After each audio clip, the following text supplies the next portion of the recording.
빌립보서 2장 17절.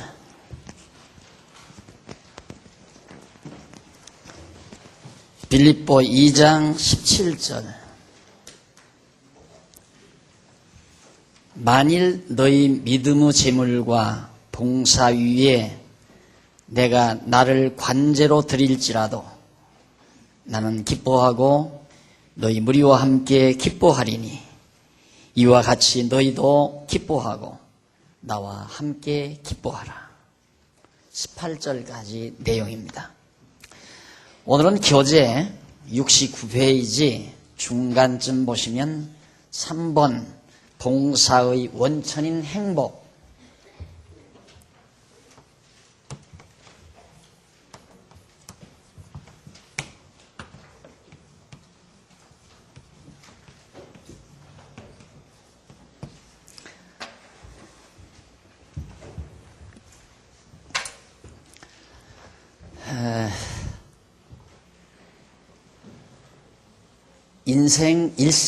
인간의 생애 일생을 크게 세 구문을 한다면 초년, 어린 시절이죠.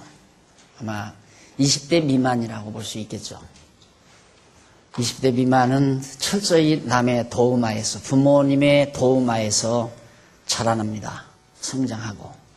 그러다가 20대가 지나면 한 40대까지는 자기 꿈을 펼치기 위해서 삽니다. 자기 꿈과 이상을 이루기 위해서.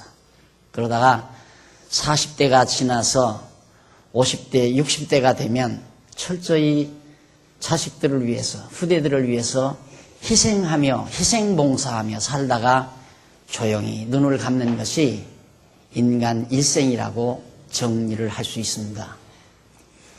마찬가지로 우리 교회 안에서, 그리스도의 몸된 교회 안에서도 가장 성숙된 삶이란 바로 사랑의 봉사의 삶, 사랑의 봉사로 봉사에 의한 삶이 가장 성숙된 삶인데, 오전 시간에도 우리 성도님들의 신앙생활에 대한 오리엔테이션 시간을 통해서 여러분들에게 대략 정리를 해드렸지만, 세상에서는 소위 높아갈수록 섬김받는 자리, 자꾸 우회로 갈수록 지배하는 자리로 되게 그렇게 정치세계에서 그렇게 생각이 되지만, 교회 안에서는 다시 말해서 직책을 가지면 가질수록 더 많이 봉사하는 자의 모습으로 그렇게 자리매김이 되어지는 겁니다.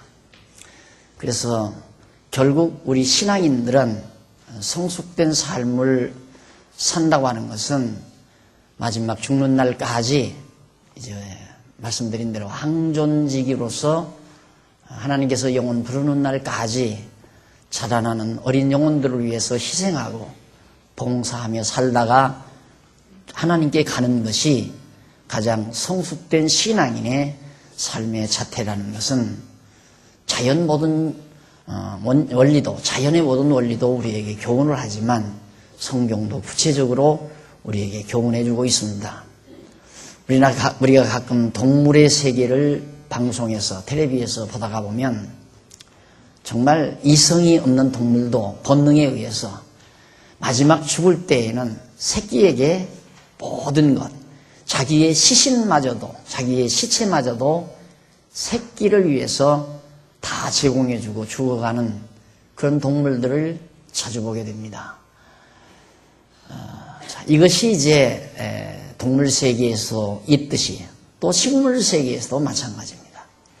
화려하게 피어오르는 정말 진녹색 푸르름이 싸늘한 가을바람과 함께 물들여지다가 보면 쓸쓸히 나뭇가지에서 다 집니다. 왜 지느냐면 뿌리가 얼어 죽을까 봐서 뿌리를 따뜻하게 덮어 차가운 겨울철을 얼어 죽지 않고 살게 하기 위해서 그 무성했던, 그렇게 짙푸르렀던 이파리들이 다 낙엽이 져서 이부자리 역할을 해주면서 봄철이 되면 봄비를 맞아서 썩어갑니다. 그래서 거름이 돼가지고 다음 또 나무가 무성하게 자라나는 밑거름 역할을 하는 것으로 이파리들의 여생을 마무리하게 되죠.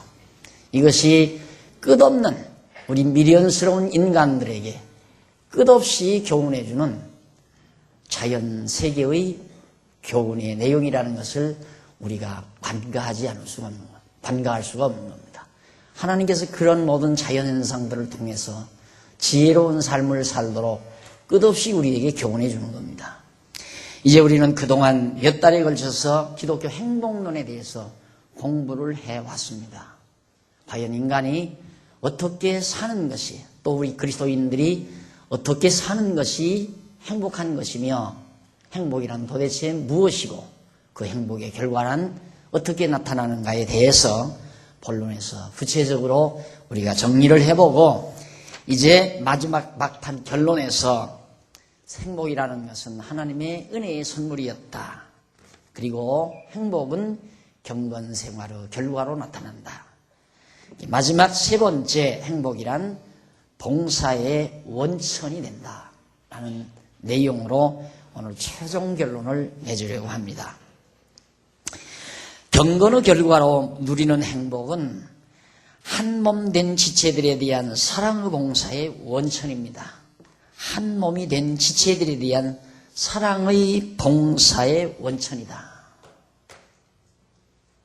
그러므로 행복은 하나님께 대한 사랑과 이웃에 대한 사랑의 표현이 되고 있는 것이다 라고 말해줍니다.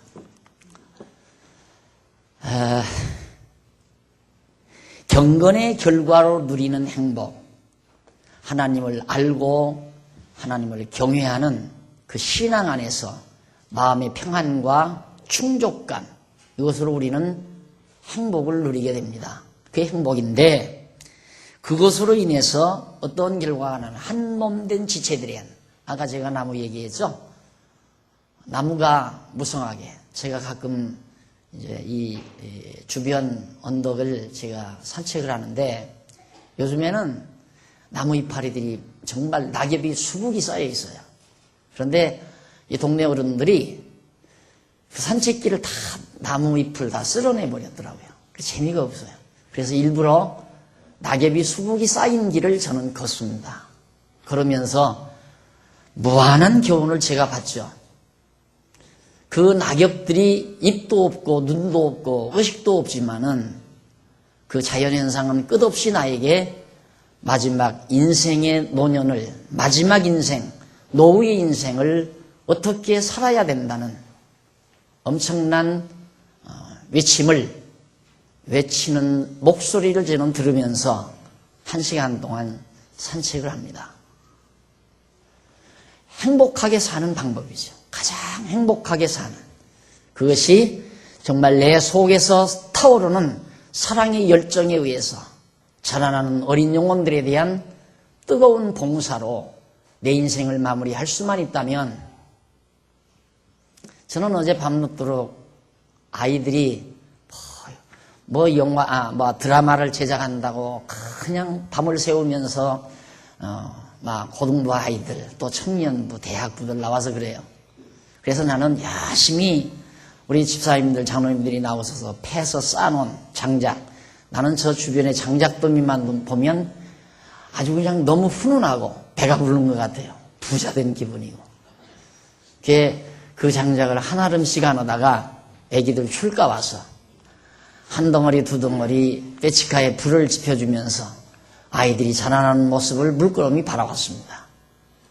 그런데 놀랍게도요, 어느 젊은이가 옆에 와서 대화를 시작했어요. 우리 어떤 우리 강도사님 한 분하고 대화를 하다가 정말 충격적인 모습을 봤습니다. 한참 대화를 하다가 울어요. 젊은이가. 왜 우느냐니까 목사님 죽으면 어떻게 해요? 하면서 울어요. 목사님 죽으면 어떻게 해요? 하고 운단 말입니다. 그래서 한동안 제가 말을 못하고 조용히 정말 생각에 잠긴 일이 있는데, 그래, 내가 저들을 위해서 얼마만큼 희생하고 봉사하며 살 수가 있을까 하는 생각을 다시 해보곤 했습니다. 성도 여러분, 우리 지금까지 행복론에 대한 이론을 배운 것이 중요한 게 아닙니다. 이제는 이 행복론에 대한 이론이 내 삶 속에서 그대로 정말 생활로 나타난다는 것이 가장 중요한 거죠. 머리로서 그냥 맴돌다 돌아가는 것은 교만을 낳을 뿐입니다. 지식이란 교만을 낳습니다.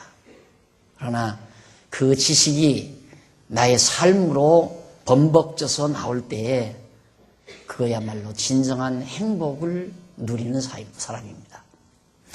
그래서 오늘 빌립보서에서 사도 바울은 2장 17절로 18절에서 이렇게 말합니다.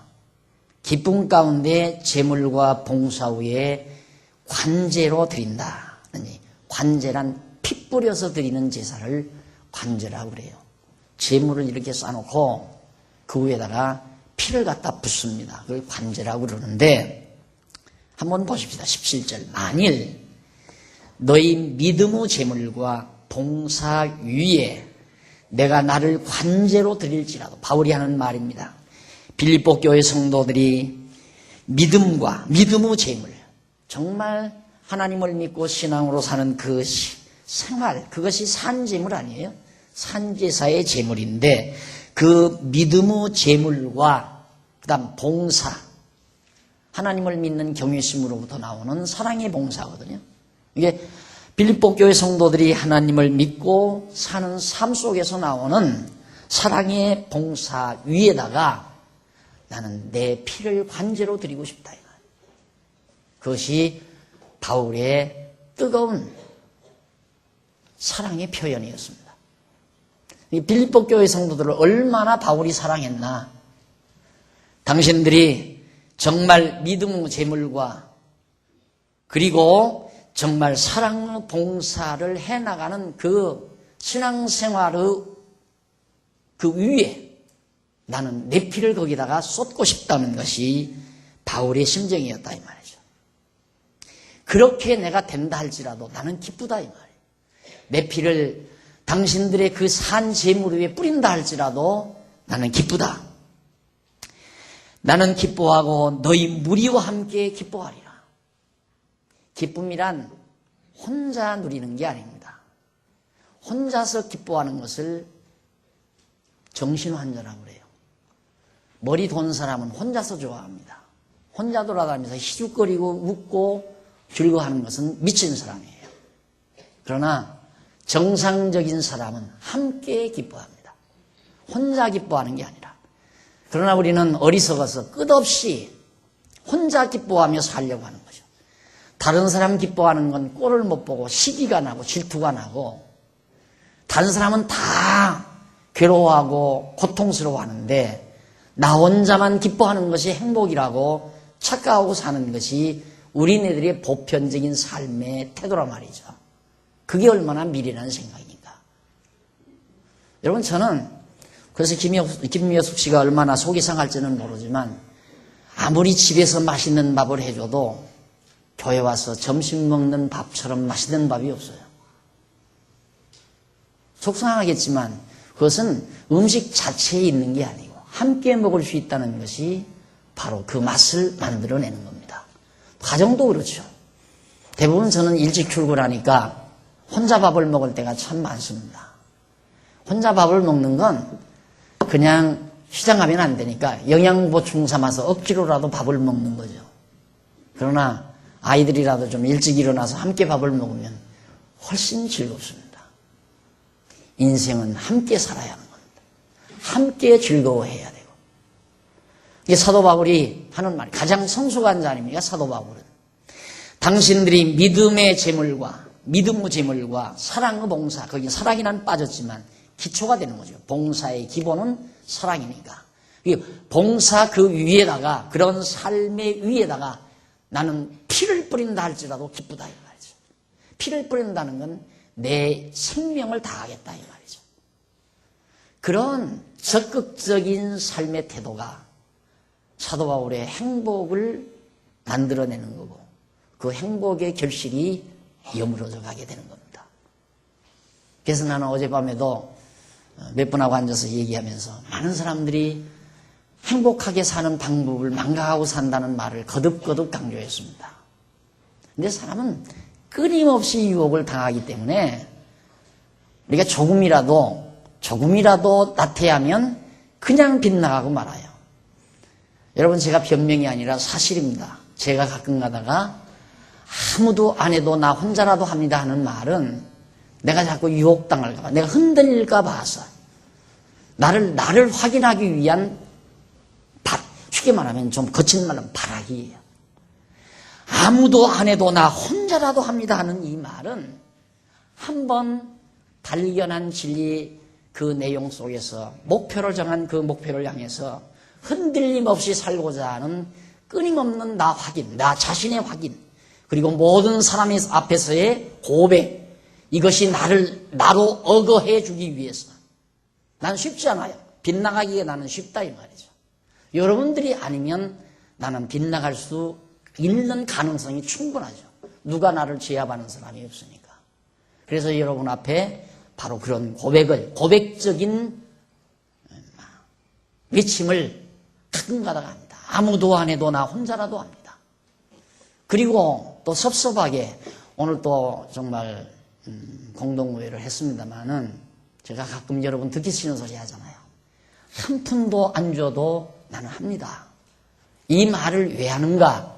그것도 역시 내가 처음 개척 당시에 먹었던 그 마음을 변하지 않기 위해서, 그 마음을 그대로 가지고 있기 위해서, 내가 돈 받아서 먹고 살려고 이 일을 시작한 것이 아니니까 돈 주고 안 주고 사례를 하고 안 하고와 관계없이 나는 이 일을 합니다라고 하는 그걸 다시 한번 재다짐하고 그래서 여러분 앞에 고백하고 그래서 흔들림 없이 살고자 하는 뜨거운 충정에서 그런 말을 가끔 제가 뱉어내는 겁니다. 다 듣기 싫어하시는 줄 알면서도 나를 위해서 그렇게 하는 거죠. 그런데 우리 성도님들 이렇게 말씀 듣고 살 때는 지금 말씀 들을 때는 정말 바울처럼 정말 기뻐하면서 내가 어떠한 희생이라도 내 어린 자녀들을 위해서, 우리 자녀들 많잖아요. 많이 자라나고 있어야지. 그래서 다음 주일에는 그동안 아기들 졸업식을 그냥 예배 시작 전에 씀뻑 그냥 그렇게 해치우고 그랬어요. 나는 그 아기들 졸업식이 우리 주일날 11시 예배보다도 더 중요하다고 생각을 해요. 그래서 다음 주일에는 졸업식을 하는데 오전 예배 12시까지 하고 12시부터 졸업식에 바로 이어 들어가기로 그렇게 교육위원장님하고 상의를 했습니다. 다 우리 자녀들 아니에요? 걔네들을 길러놓지 아니하면 우리는 의미가 없어요. 육신의 혈족으로만 길러놓으면요 뻔하잖아요. 아들은 며느리 얻으면 끝나는 거예요. 왜? 며느리가 아들을 조종하니까. 며느리하고 어머니 아버지하고는 성도 다르고 피도 섞이지 않았어요. 벌써 그건 뺏긴 거라 이 말입니다. 딸은, 나는 딸만이지만 딸은 남자한테 시집가면 남자한테 신랑한테 폭 빠져서 살아요. 또 그렇게 빠져 살아야 되고 시집가서까지 만날 친정아버지 친정어머니 생각하고 신랑하고는 전혀 거리가 멀다면 그건 부모가 잘못 길러놓은 거죠. 시집가면 신랑에게 폭 빠져서 살아야지. 안 그래요? 그런데 잘못된 부모는 시집간 딸을 기어코 붙들려고 또 장가간 아들도 기어코 품에 안으려고 다 오산이에요. 그러면 정상이 아니에요. 그냥 희생하는 거예요.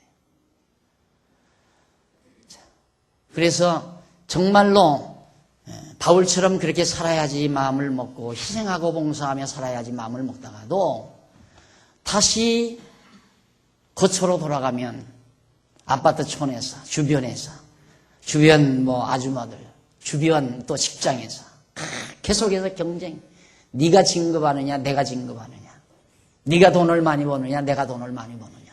네가 잘났느냐 내가 잘났느냐. 네 아파트가 크냐 내 아파트가 크냐 그것 계속 견주며 사는 그런 분위기 속에 우리가 일주일을 살아보낸다 이 말이죠. 그러다 보면 그냥 돌아가는 거예요. 그래서 한 달만 여러분 교회 안 나와보십시오. 그냥 원위치 거의 돌아가요. 원위치. 한 달만 안 나와도. 그만큼 우리가 약한 거란 말입니다. 성령께서 우리 마음속에 말씀으로 역사해서 생각나게 하고 말씀의 힘이 나를 붙들어주지 아니하면 변질한다 이 말이죠. 다시 돌아간다 이 말입니다. 그래서 항상 우리들이 누려야 될 아름다운 행복을 상실하고 살 때가 너무너무 많다는 얘기입니다. 그런데 사도 바울은 한평생 끝없이 각 지역, 오늘날에 말씀드린 대로 아시아, 소아시아와 마게도니아 반도, 이탈리아 반도 이 등지에 돌아다니면서 온갖 고생과 굶주림과 헐벗음과 배고픔과 메맞음과 바다의 위험과 40에 하나 가만 매 죽기 직전까지 매를 맞아가면서도 길 위에 미쳐가지고 영혼들을 사랑하는 뜨거운 사랑의 열정 때문에 그의 한평생을 사는데 이 빌립보서는 옥중에서 기록한 겁니다. 감옥 안에서. 무슨 죄져서 도둑질해서 사기쳐서 옥중에 들어간 게 아니라 예수 그리스도를 전한다는 복음 때문에 그는 빌립보 교회 성도들에게 옥중에서 이 편지를 쓴 거라 이 말입니다. 그 인간의 삶의 환경 속에서 옥중만큼 정말 어려운 상황이 없잖아요. 가장 절망적 상황 아니에요. 그 속에서 바울이 기쁨을 잃지 않았다는 말은 가장 행복하다는 말이거든요. 얼마 전 우리 노회 목사님 사모님들이 목회하면서 고생이 많잖아요. 남편으로부터 변변치 않은 선물 하나도 받지 못하고 꽃 한 송이 한 번 제대로 받지 못하고 사는 것이 사실 우리 강남노회 사나 목사님들의 사모님입니다. 생일 때가 와도 정말 어떤 기념일이 결혼 기념일이 와도 따뜻하게 가서 옷 한 벌 하나 제대로 선물해 주지 못하면서 마음은 있어도 하지 못하며 사는 목사님들의 사모님들이 같이 모여서 우리 박 목사님에게 목회 원리와 실제에 대해서 좀 우리 강의를 듣자 한다고 나를 불러들여가지고 지리산까지 가서 제가 1박 2일 동안 같이 머물면서 이제 강의하러 갔다가 2타임 강의를 마치고 제가 돌아온 적이 있는데 그때 목회 원리 얘기하고 목회 실제에 대해서 이제 둘째 시간 강의를 하면 이제 많은 질문을 제가 받아서 이제 답변해 드리려고 생각을 했습니다. 그랬더니 두 번째 강의를 하러 들어가니까 목사님 우리에게 질문할 시간을 좀 많이 주세요 그래요. 아 그렇게 하죠. 난 그걸 더 좋아합니다 하고 강의를 했어요. 강의 내용은 시편 23편이었습니다. 목회는 어떻게 해야 되는가? 구체적인 목회 실제 방법이죠. 시편 23편 우리 너무너무 다 잘 아는 시편입니다. 여호와는 나의 목자시니 내가 부족함이 없으리로다. 우선 이 시는 이스라엘을 통치하는 다윗이 부른 시입니다. 다윗이 하나님 앞에 부른 시. 그러니까 적어도 다윗은 일국의 왕이지만은 하나님을 당신의 목자로 그렇게 받아들이고 부족함이 없이 살았습니다. 부족함이 없다는 말은 만족하다는 말이거든요. 한 교회의 목회자가, 한 교회를 다스리는 목회자가 행복하지 못하면, 부족함이 있다고 생각한다면 목회하지 말아야 된다 이 말이죠. 목회하면 안 돼요. 교회라고 하는 것은 정말 괴로워서 찾아오는 영혼들에게 행복의 메시지, 평안의 메시지, 편히 쉼의 복음, 안식의 복음을 전해줘서 찾아오는 성도들로 하여금 기쁘고 즐겁게 살도록 해주는 것이 목회자의 할 임무인데 목회자 자신이 행복하지 못한데 어떻게 남을 행복하게 지도해 줄 수가 있느냐 이 말이죠. 그럼 어떻게 하면 행복한가? 여호와를 나의 목자로 확실히 받아들이면 행복하다 이 말이에요. 다윗은 여호와는 나의 목자시니 내게 부족함이 없으리로다. 그러면서 내가 그런 얘기를 했어요. 한 교회 목회자로 가서 아이고 교인들이 늘어나야 내가 먹고 살 텐데 이 생각하면 그때부터 목회는 빗나간다. 금년에는 예산을 얼마나 세워줄까 그것 계산하고 있으면 목회는 빗나간다. 성도들이 많아야 나를 먹여 살린다고 생각할 때부터 목회는 빗나간다. 내 목자는 여호와가 나의 목자라는 사실을 확실히 인정해야 됩니다. 왜 그러면 다윗은 그렇게 만족했는가? 여호와는 나의 목자시니 내게 부족함이 없으리다. 왜냐하면 푸른 초장과 맑은 시냇가로 인도하기 때문에 나는 부족함이 없습니다. 거기서만 멈추면 얼마나 좋겠어요. 그런데 그 정도가 아니에요. 설령 사망의 음침한 골짜기로 다닐지라도 내가 죽음 직전까지 직전의 경각에 내가 머물러 있다 할지라도 두려워하지 않을 것은 주께서 나와 함께 하십니다. 여기까지 들어가지 아니하면 목회할 생각하지 말라고 그랬어요. 목사가 성도들에게 부담이 되면 누가 교회에 오겠는가? 목사가 성도들에게 유익을 주고 기쁨을 주고 즐거움을 줘야지. 그런 원리로 몇십 분 동안 말씀을 드렸어요. 이제 질문하실 거 있으면 하세요 그랬더니 단단히 질문하고자 했던 내용들을 준비했던 우리 사모님들이 아무 말도 안 하고 훌쩍이면서 우는 모습을 제가 봤습니다. 성도 여러분, 목사만이 아닙니다. 성도도 마찬가지입니다. 앞서서 교회를 지도하는 우리 항존직 직임자들도 마찬가지입니다. 그렇게 사는 것이 행복입니다. 이렇게 사는 것이 가장 아름답고 가장 정확하고 가장 분명한 행복한 삶이라는 것을 우리들이 망각해서는 안 된다는 얘기죠. 그래서 바울은 감옥 안에 있으면서 내가 피로써 당신들 그 재물 위에 뿌린다 할지라도 나는 기뻐하고 너희 무리와 함께 기뻐하리니. 이 말은 당신들에게 복음을 증거하느라 감옥에서 이대로 옥살을 한다 할지라도, 피 뿌린다는 말은 죽는다는 말이거든요. 옥살을 한다 할지라도 그래도 나는 기쁘다 이 말이에요. 너희들에게 복음을 증거해 줬으니 그것으로 난 기쁘고 기뻐하리니 이와 같이 너희도 기뻐하고 나와 함께 기뻐하라.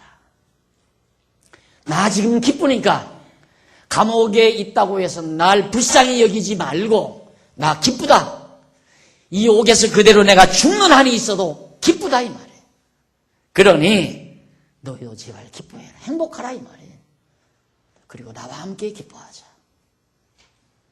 이것이 교회입니다. 이것이 하나님의 나라고 함께 기뻐하는 것이 하나님의 나라입니다.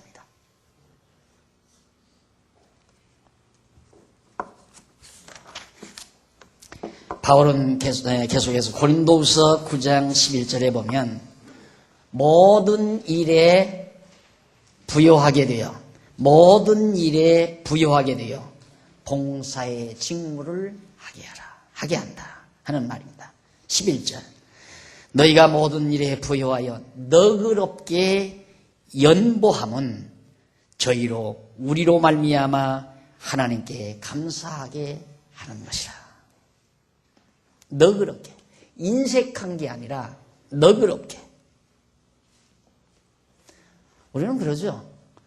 내 돈 아끼면 내가 부자로 나 혼자 즐겁게 살 거라는 생각을 보편적으로 다 합니다. 나 혼자만 돈 벌어서 내가 많이 싸놓고 살면 나는 행복할 거라고.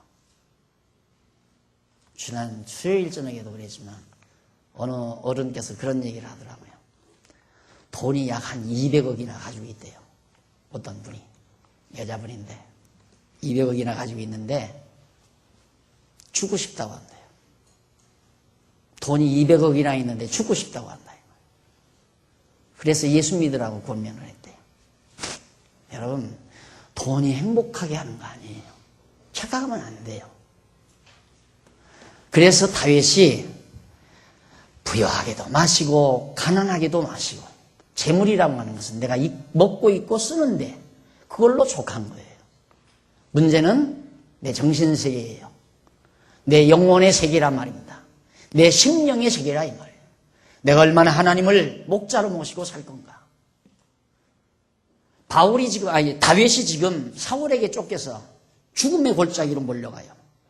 그래서 사망의 음침한 골짜기로 내가 지금 다니고 있다 할지라도 내가 부족함이 없는 이유는 이런 사망의 음침한 골짜기도 하나님이 지금 나의 목자로서 나와 동행하고 계시다 이 말이에요.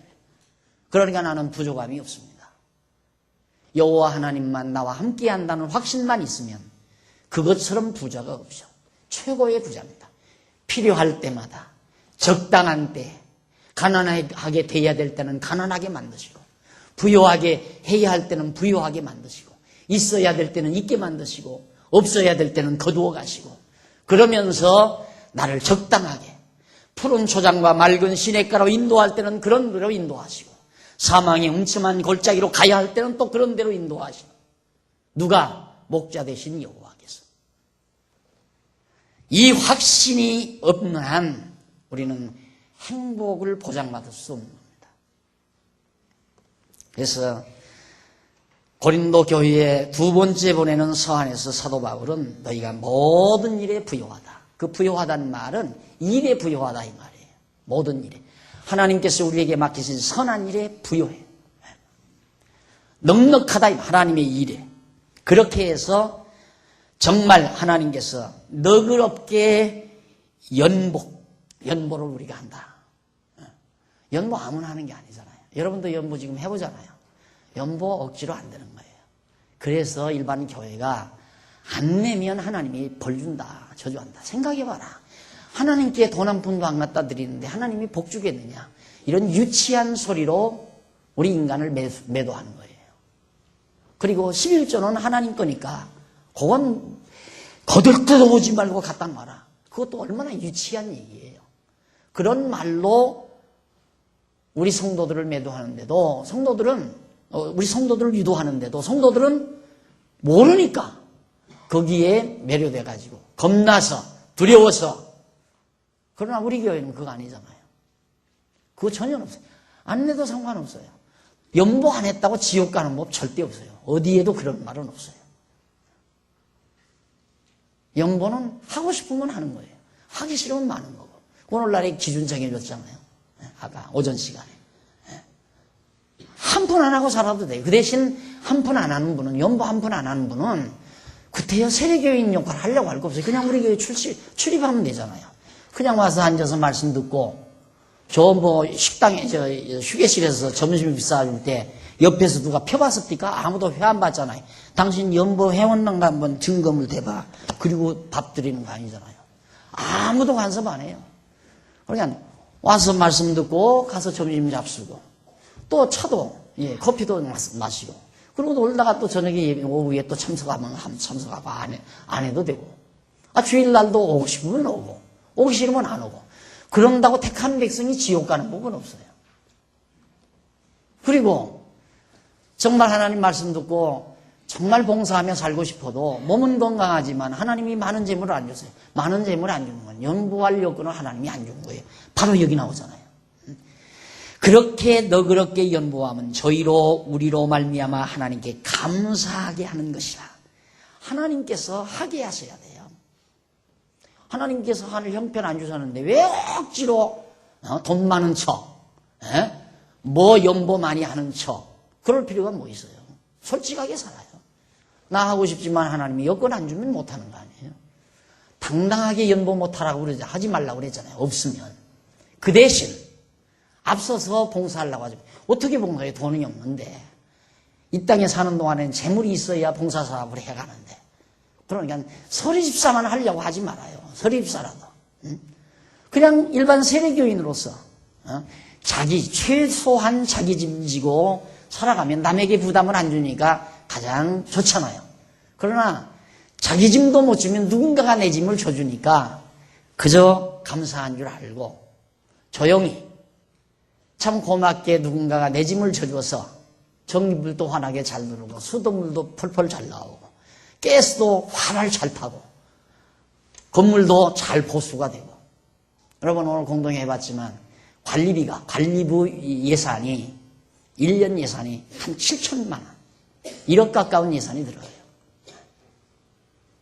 그런 거니까 여러분 자꾸 가식을 하려면 안 돼요. 하나님께서 그런 환경을 안 주었는데 억지로 그런 환경을 자기가 만들어 가려고 하니까 힘들고 고달프고 원망불평이 나오고, 솔직하게 하나님 앞에 살아야 마음이 편죠. 즐겁잖아요. 못해도 즐겁고 해도 즐겁고, 하는 사람은 해서 즐겁고 못해도 하나님께서 못할 환경 주니까 뭐 양심의 가책될 건 뭐 있어요. 하나님이 환경 주시면 또 하지 하고 살면 되는 거고요.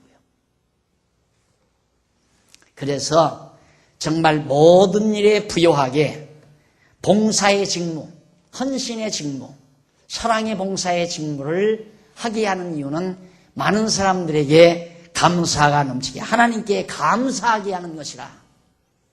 내가 연보해서 저 사람의 짐을 감당했으니까 저 사람이 나한테 감사하는 게 아니라 하나님께 감사하게 하려고 나로 하여금 사랑의 봉사를 하게 만들어 가는 거다. 그러니까 가정도 보십시오.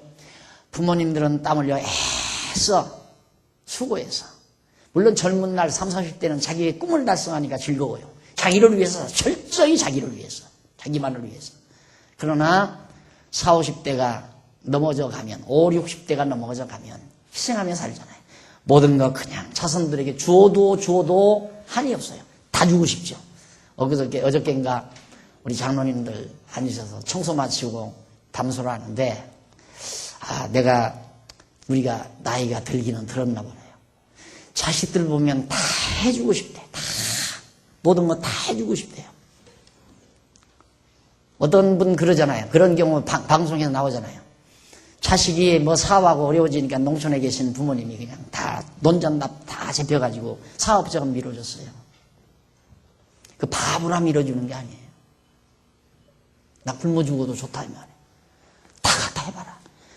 사업 성공할지 성공 못할지 그거 따지는 게 아니에요. 내 새끼니까, 내 자식이니까 다 그냥 줘버리는 거예요. 근데 요즘 이제 계산속 빠른 부모들은 병신치 됐다. 그거 왜 줘? 왜 줘? 끝까지 웅크리고 있어야 돼. 끝까지. 안 뺏기고. 그래야 생일날 찾아온다는 거예요. 그래가지고 찾아오면 뭐해요? 솔직한 얘기지. 내가 재산권 딱 주고 한 푼 한 푼 안 주니까 며느리, 피도 안 섞인 며느리 와서 해주기 위해서 웃어가면서 어머니, 아버지. 그거 듣기 좋겠느냐 이 말이에요. 그거 듣기가. 그냥 주고 다 인간적으로 계산적으로 보면 손해보고 살다 죽는 거예요. 싸놓고 그냥 죽으면 어차피 다 가져갈 거. 미리 다 선심 썼는데. 그래가지고 이제 아버지가 혼자 되니까 귀찮잖아요. 그래서 결국에는 아버지 독약명에 죽였잖아요. 모시기 귀찮으니까. 그래도 부모는 결국 끝까지 자식 사랑하다가 죽고 싶은 것이 부모의 심정이듯이, 우리 이거진 인간이라면, 인생인 이거진 우리 성도들이라면 결국 하나님의 자녀들, 이제 무럭무럭 자라나는 자녀들을 위해서 끝까지 희생하다가 죽는, 이것이 가장 아름다운 행복한 삶임을 성경은 우리에게 잘 말해주고 있고, 이것이 기독교 행복론의 정수입니다. 그래서 최종적으로 단마디로 정리해 놨습니다. 기독교 행복이란 뭐냐?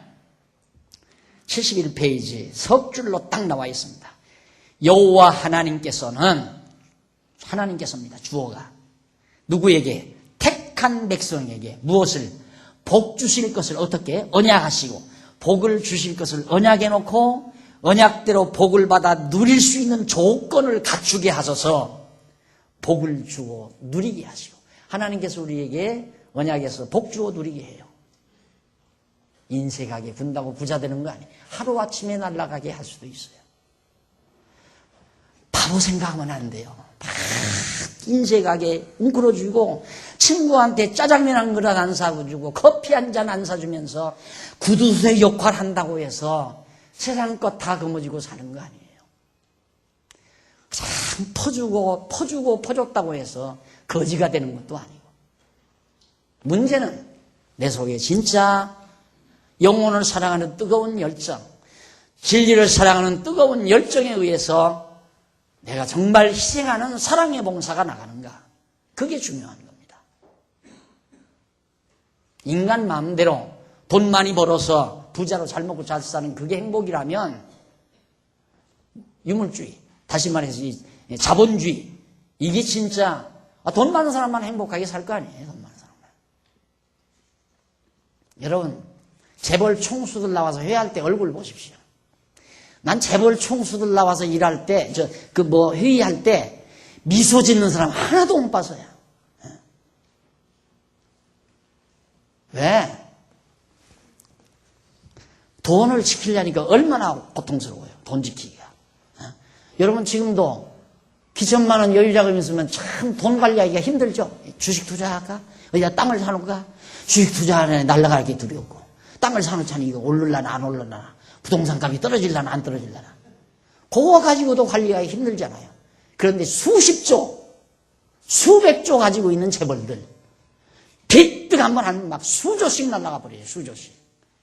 여러분, 학창시절에 토큰 하나 버스에서 잊어버리고 나서 하룻밤 못 자본 적 없어요? 나는 그래서요. 얼마나. 성남서 딱 이제 총신 가려면, 봉천로에 있는 총신 가려면 버스 토큰 2개를 딱 사야 돼요. 돈이 없으니까. 그런데 그거 딱 잃어버리면 올 때 갈 때 토큰이 없잖아요. 그래서 너무너무 괴로워가지고 잃어버렸으니까. 그 친구한테 꺼달라고 해도 그렇고. 그래서 할 수 없이 버스 타고 버스 아저씨한테, 아저씨 저 학생인데요. 학생인데요. 토큰을 2개 사가지고 하나 잊어버렸어요. 버스 안에서. 근데 이 버스가 아니고 다른 버스인데 내일 탈 때 2개 드릴게요. 그러니까 턱처럼 넥쇼. 그러고 나서 밤새 이놈의 토큰이 어디 갔을까? 토큰 하나 잊어버리기도 하룻밤을 고민하는 것이 인간인데 수조 원씩 날아간다고 생각해 보십시오. 달러가 뛰기 시작하고 막 내리기 시작하면 막 수조 원씩 왔다 갔다 하잖아요. 수조 원, 수조짜리 부자가 물어났다 일어났다 난리라 이 말이에요. 그러니 얼굴이 펴질 날이 있어요? 그래도 나는 재벌 한번 되고 싶다. 돼봐요 그러면. 아니라니까. 들어요. 이게 진리인 줄 들어요. 이게 아니에요. 절대 거기에 행복이 없어요. 정말 우리가 하나님 알고 여호와 하나님을 목자로 삼아서 푸른 초장과 맑은 시냇가로 인도해도 좋고 사망의 음침한 골짜기로 다닐지라도 나는 부족함이 없다. 왜? 하나님께서 지금 나를 인도해 가시니까. 그래서 여호와께서 택한 백성에게 복 줘요. 택한 백성은 그래서 반드시 행복하게 살아야죠. 즐겁게. 그래서 누릴 수 있도록 갖추게 해서 복을 누리게 하시고 그 결과로 우리 행복하게 해서 그 결과로 이웃을 위해 사랑의 봉사를 하며 살게 하신다 이 말이에요. 그래서 오늘 공동회 해보셨지만 우리 교회 한 40% 남짓이 남의 짐을 지면서 사는 성도들입니다. 그러니까 한 400세대가 되는데 400세대인데 이번에 예산 통과가 4억 되지 않았어요. 그럼 얼른 나눠봐도 100만 원이에요. 한 가정당 100만 원. 그런데 어떤 가정은 막 수천만 원 담당하는 가정도 있고 1년에 수백만 원 담당하는 가정도 있고 어떤 가정은 수만 원, 수십만 원, 기십만 원 감당하는 가정도 있고 그러니까 몇천만 원, 몇백만 원 감당하는 그런 성도 가정에서 기만 원, 기십만 원 감당하는 성도의 사랑의 짐을 지면서 우리가 이렇게 행복하게 기쁨으로 주 안에서 사랑의 교제를 나누면서 하나님 나라 이루어 사는 거예요. 그러니까 성장할수록 하나님께서 그런 환경을 줄수록 제가 우리 연구원 로고스 신학연구원 비자금으로 1억을 연보를 받아본 적이 있어요. 근데 그 1억을 연보하시는 분이 뭐라고 그러냐면 하고 싶을 때 있을 때 하고 싶을 때 빨리 해야 한다는 거예요. 왜? 나중에 하나님이 가져가 버리시면 하고 싶어도 못한다 이거죠. 그래서 한다 이겁니다. 있을 때 하나님이 가져가면 하고 싶어도 못 받아요. 난 그런 분 많이 왔어요. 하나님께서 가져간 다음에 아유 나한테 와서 나한테 그래. 아유 그때 내가 건축연보라도 했으면 덜 아깝겠는데 그냥 어떻게 조금 더 지나서 하다 그만 다 없어져 버렸다는 얘기죠. 지나간 다음에 후회한 거예요. 연보는 아무나 하는 게 아니에요. 우리 교회와 같은 이런 상황에서는 그래서 체면 치레하려고 하지도 말고 솔직하게 살아요. 제발 부탁은 없으면 하려고, 억지로 하려고 하면 짐이 돼요. 감당할 수 없는 분에게 무거운 짐 지우면 되겠어요. 억지로 집사하라는 것도 아니고, 억지로 권사하라는 것도 아니고, 억지로 장로하라는 것도 아니에요. 자기 힘에 맞게 하나님께서 나에게 주신 만큼 내 즐거움이 동반되는 봉사하면 할수록 즐겁게. 여러분, 오늘 우리 그 말했다면 거짓말 같아요. 나는 연보하는 재미로 즐거움으로 돈을 법니다.